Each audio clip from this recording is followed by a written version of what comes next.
Hey everyone, it's Miss Katie. Today I'd like to talk to you about the most important thing in a young child's life, their routines. As we all know, um, mealtime, diapering, nap time, those are all the biggest bulk of an infant and toddler's day. Um, and there's a reason why it takes up so much time. It's because that's where their main learning is occurring during this stage. This is where all their developmental skills are rooted in just getting to be able to move through these routines starting as an infant, being like fully cared for, moving all the way to a toddler where they end up getting pretty much full independence over these routines. And these routines and knowing how to do them accurately, sufficiently, efficiently, that is the foundation of all the later learning that they'll have when they reach like the academic years. So, I'd like to talk to you a little bit about some of the skills and the knowledge that they learn from each of these routines.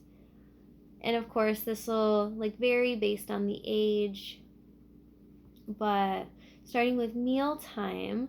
So, an infant and toddler, they're learning motor skills, especially hand-eye coordination and grip, as they learn to like self-feed and they have to grab the food or the utensil.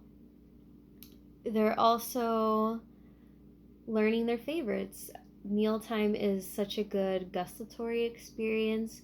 They get to try different things, different flavors, and then they start to develop their favorites, which is one part of their identity. So, just a simple like question, do you want crackers or strawberries?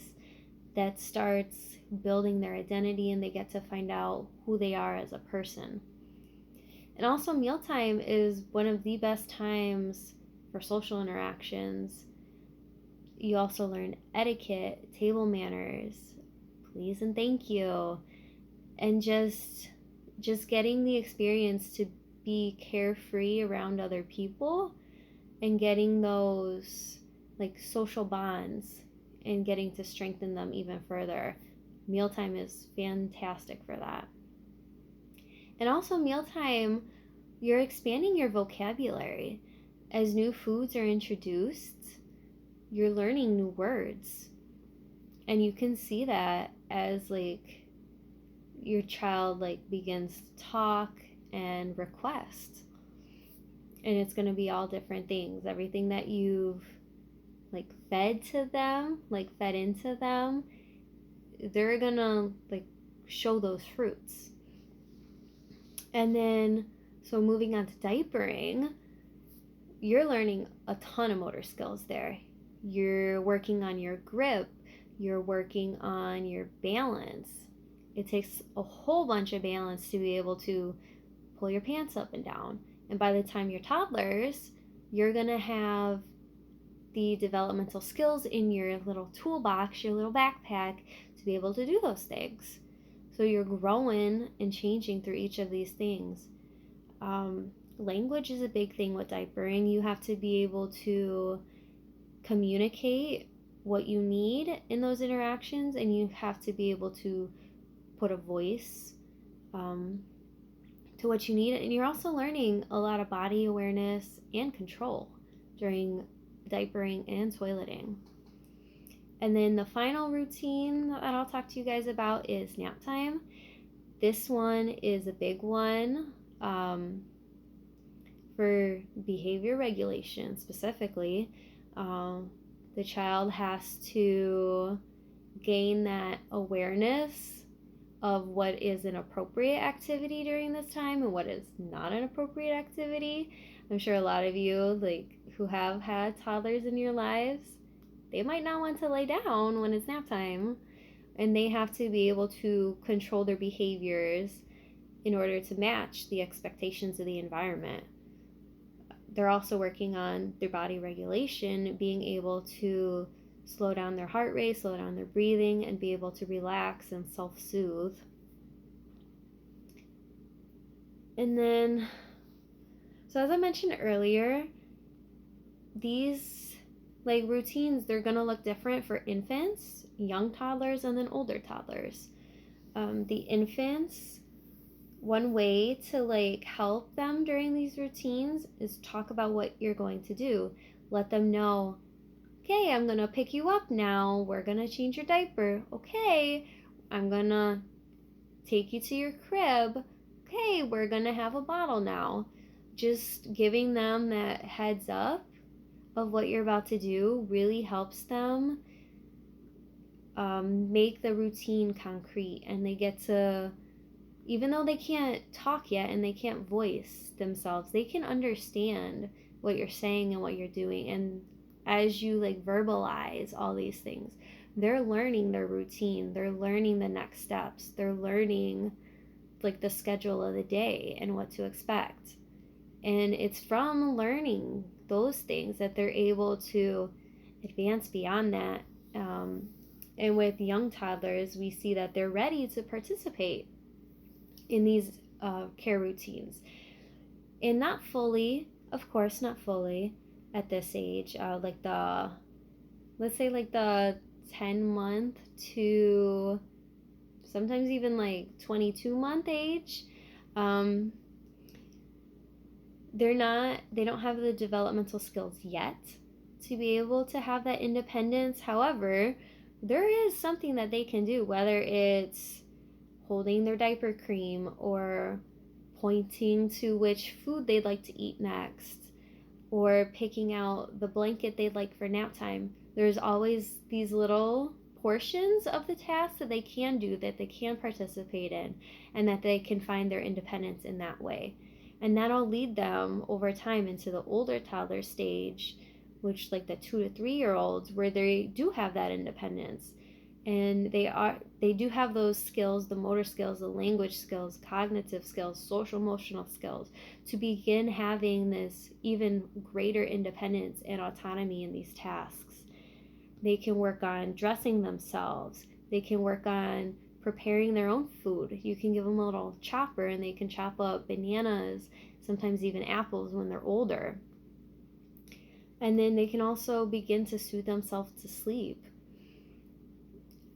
So it's like really important, because all these steps, they build on each other, starting in infancy all the way to toddlerhood. Each stage builds and builds and builds and makes the child even more and more capable of completing these tasks. And then if you have spent any time with little kids, you know routines are not always smooth. It can be tricky, it can be busy, it can be a little chaotic too, especially when the defiance age kicks in, the terrible twos. I like to call them the terrific twos. But so I have some tips for you on how to make these routines go a little more smooth. The biggest thing is to stay consistent throughout the day. Make sure you're doing like the same steps, like all in a row. If you're gonna introduce like toileting, make it a consistent time, like after mealtime you eat lunch and then you're gonna try the toilet. And try to like line it up with when their diapering was too. Keep it on a schedule so that the child knows what to expect. Another big thing is to allow choice in the activity. They might not be able to decide if they will participate or not, because sometimes they just can't make that decision. Like sometimes you're just going to do what you're going to do. But there's always little things that they can decide. They can decide like the color of the cup they want at mealtime. They can decide if they're going to walk or hop like a bunny to the changing table. They can decide which stuffed animal they want to sleep next to their bed. All these little choices that they make, it makes them feel empowered in the activity, even when they don't have a say in whether they do it or not.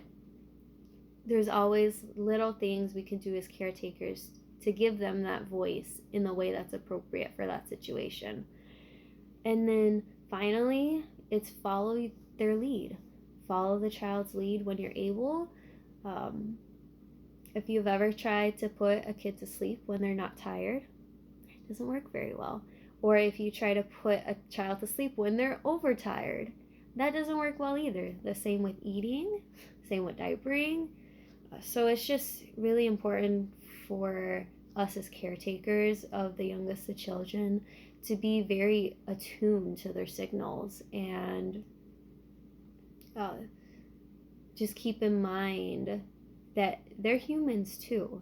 They have their own wants, their own needs, their own body schedules, and we need to take that into account as much as we can. I know sometimes like life is hard and busy and you have a certain amount of time to get stuff done, and that's completely understandable. But it's just important to keep in mind that even the infants and toddlers, they're humans too, and they're their own people, and it's important to take that into account into how we structure our lives and our routines, and just make sure that they're part of our planning process and we accommodate them as much as we can, because they spend all their day accommodating us, really.